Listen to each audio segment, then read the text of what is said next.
RRB, l'invité du matin.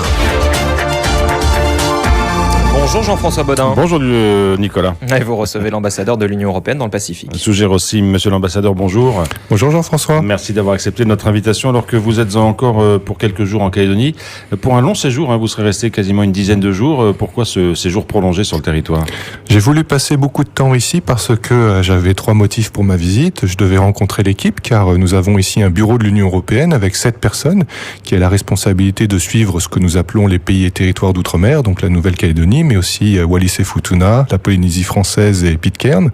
Et puis, deuxièmement, je voulais en profiter pour prendre contact avec ma nouvelle casquette d'ambassadeur de l'Union Européenne, avec les autorités politiques, militaires, les milieux académiques, nos partenaires de développement, les socioprofessionnels. Et puis enfin, je voulais aussi aller sur le terrain pour voir les projets que nous soutenons avec des financements européens. Donc je suis très content parce que j'ai pris le temps de faire tout ça. J'ai rencontré presque tout le monde maintenant. Enfin, presque tout le monde, c'est beaucoup dire, mais j'aurais vu le président du gouvernement, j'aurais vu les présidents de province, je verrai le haut-commissaire, j'ai vu le général commandant les forces armées de Nouvelle-Calédonie, je suis allé voir le recteur de l'université de la Nouvelle-Calédonie. Nous organisons des événements avec le MEDEF et puis avec New Caledonia Trade and Invest. J'ai vu l'AFD, j'ai vu la communauté du Pacifique. Mais le plus important pour moi, c'était d'aller sur le terrain, donc de sortir de Nouméa et de voir l'impact, l'efficacité des projets que nous soutenons. Alors on va y revenir un mot sur pour que les gens comprennent bien qui nous parle d'une certaine façon, si je peux me permettre. Vous êtes basé à Fidji et quel est le nombre de territoires et de pays dont vous avez la charge ? Oui, comme ambassadeur de l'Union Européenne pour le Pacifique, je suis à la délégation de l'Union Européenne pour le Pacifique qui est basée à Suva, au Fidji.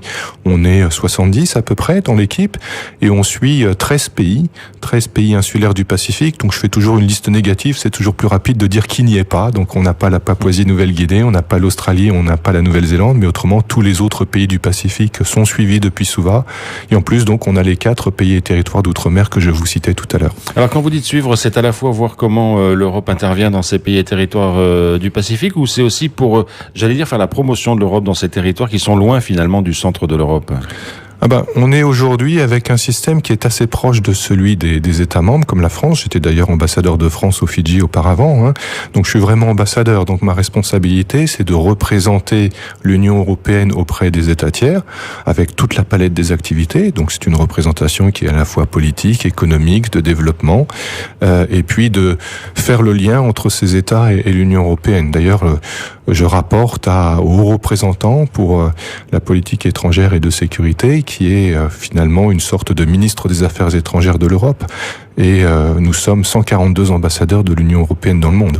Alors, Sougir Wassim, revenons avec vous sur votre séjour en Calédonie. Il n'est pas tout à fait terminé. Vous l'avez dit, ça m'a permis de voir un peu comment les Calédoniens appréciaient finalement la présence de l'Europe dans la région. Qu'est-ce que vous en retirez comme grands enseignements ? Moi, j'en retire que l'action de l'Union européenne ici, elle est très concrète. Parce que je suis allé voir une mission jeune, je suis allé voir un groupement d'insertion et d'évolution professionnelle, c'est-à-dire un centre de formation professionnelle pour les adultes. L'Union européenne consacre 30 millions d'euros à la stratégie emploi-insertion professionnelle de la Nouvelle-Calédonie. Donc je suis heureux de voir que cet argent est bien utilisé. Par ailleurs, nous avons un programme régional qui porte sur la gestion durable des écosystèmes. Donc dans ce cadre, je suis allé visiter des centres de recherche de la DECAL sur l'aquaculture, sur les microalgues, sur l'agriculture, de nouveaux modes d'agriculture, moins intensifs en utilisation de produits chimiques. J'ai vu également une station d'élevage de la Chambre d'agriculture. Donc on voit sur le programme régional, l'Union est engagée à hauteur de 36 millions d'euros. Donc ce sont quand même des sommes significatives et on voit que cet argent est bien utilisé. Ensuite, moi, ce que j'en retiens, c'est que notre perception, la manière dont l'Union européenne ici est perçue de la part de la population, ils nous voient essentiellement comme un bailleur de fonds, c'est-à-dire un partenaire de développement. Une espèce de grande banque. Donc c'est très important parce qu'il est important de soutenir ces territoires. Mais moi, je pense que c'est très bien que je puisse vous parler ce matin, Jean-François, parce que les messages que je veux faire passer, c'est que l'Union européenne, c'est autre chose qu'un partenaire de développement. C'est quoi ? Dans quels sont les domaines d'intervention de l'Europe hors apport pécuniaire, si j'ose dire ? dire. L'Union européenne, c'est des valeurs, c'est des principes que nous portons partout dans le monde et que parfois on oublie. Je veux dire, le projet européen, c'était la paix et la prospérité après une période de guerre et de crise économique. Donc la paix, il n'y a pas eu de guerre sur le continent européen entre les 28 depuis la création de la communauté européenne en 1957, ou même si on va plus loin, depuis la communauté européenne du charbon et de l'acier depuis 51. Donc ça, on l'oublie parfois dans les jeunes générations, mais quand on voit le monde d'aujourd'hui, il y a des conflits partout dans le monde, sauf en Europe. Et puis la prospérité, je sais bien qu'ici en Nouvelle-Calédonie, on parle de ralentissement, en Europe aussi, mais on reste quand même la première puissance économique et commerciale au monde. Un marché de 500 millions d'habitants avec le revenu par habitant qui est l'un des plus élevés au monde. Est-ce que ça reste intéressant pour l'Europe d'être implantée, pardonnez-moi cette expression, monsieur l'ambassadeur, d'être implantée dans une région qui bouge beaucoup et dont on dit qu'elle est aujourd'hui une région complètement émergente? L'Union européenne a une vocation globale, c'est pour ça qu'on a un réseau d'ambassades qui est présent partout dans le monde. Dans le Pacifique, moi je trouve que c'est important car il y a des territoires qui sont associés à l'Union européenne. Vous avez un passeport européen en Nouvelle-Calédonie, vous votez aux élections européennes, donc il est important de faire passer le message selon lequel vous faites partie intégrante de l'Europe, même si c'est dans des conditions un petit peu différentes de la France métropolitaine. Monsieur l'ambassadeur, encore sur ce point-là, vous l'évoquiez tout à l'heure, l'Union européenne n'est pas qu'un apport, n'est pas qu'un bailleur de fonds dans le Pacifique, et concernant la Calédonie notamment.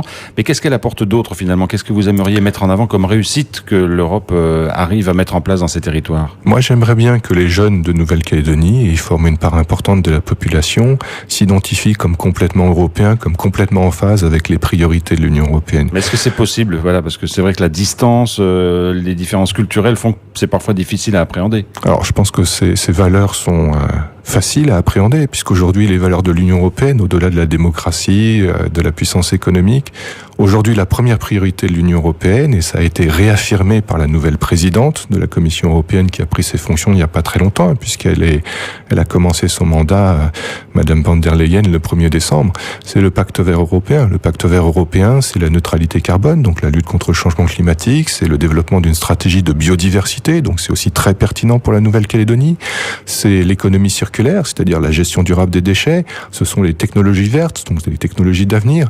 Et puis vous me disiez, comment est-ce qu'on peut faire passer le message à un jeune qu'il est européen? On a un programme qu'on applique partout dans le monde, y compris ici en Nouvelle-Calédonie, qui est Erasmus+, qui permet d'avoir des échanges universitaires. Il y a une vingtaine de Calédoniens, compte tenu de la taille de l'université du territoire, je trouve que c'est pas mal, qui chaque année partent sur un programme Erasmus+. À propos de l'université, il y a un gros programme qui va se mettre en route en 2020 avec l'Union européenne. Alors ça va se mettre ça va être lancé effectivement l'année prochaine. L'université de la Nouvelle-Calédonie, pour la première fois, a gagné des financements européens dans le cadre de ce que nous appelons Horizon 2020, qui est le programme de recherche et de développement de l'Union européenne. Je crois que ça faisait un certain temps qu'ils essayaient de gagner ces financements. Ils l'ont fait, donc je tiens à les féliciter, mais c'est aussi pour ça que je suis allé à l'université, pour voir comment est-ce qu'on pouvait les accompagner dans la mise en œuvre de ce programme qui est nouveau pour eux, et puis comment on pouvait valoriser le lancement de ce programme. Donc moi j'ai l'intention de revenir au moment du lancement de ce programme, en mai de l'année prochaine, et puis j'espère avoir l'occasion non seulement de rencontrer le président de l'université et l'équipe qui s'occupe des projets européens, mais aussi de parler avec les jeunes étudiants. C'est du financement, mais c'est aussi une sorte de prestige de réussir finalement à intégrer ce type de programme. Je pense que c'est de l'argent, ce qui n'est pas rien par les temps qui courent, mais c'est surtout la possibilité de coopérer avec d'autres universités, d'autres institutions de recherche, à la fois européennes et de la région. Parce que le programme Horizon 2020 pour la Nouvelle-Calédonie, c'est une coopération avec des universités européennes au sens géographique du terme, et puis ils sont aussi en partenariat avec l'Université du Pacifique Sud aux Fidji, donc c'est vraiment un jeu à trois entre territoires, pays du Pacifique et pays européens. Est-ce que vous voulez, monsieur l'ambassadeur, accroître en quelque sorte la présence de l'Europe dans le Pacifique au travers de ces programmes, de ces aides que vous apportez? Est-ce que vous allez avoir une politique un peu volontariste, si j'ose dire? Je crois que j'ai été recruté pour ça, parce que comme ambassadeur de France, c'était vraiment mon job. La France apporte assez peu d'aide bilatérale, donc c'est une puissance politique, mais avec assez peu d'argent finalement à donner aux pays tiers du Pacifique. L'essentiel des fonds transite par l'Union européenne. Donc ma mission, c'est vraiment de rééquilibrer la perception de l'Union européenne pour faire passer le message sur lequel c'est non seulement un partenaire de développement, mais aussi un partenaire stratégique du point de vue politique, et puis c'est aussi un partenaire économique et commercial. Merci beaucoup d'avoir été avec nous ce matin. Merci Jean-François.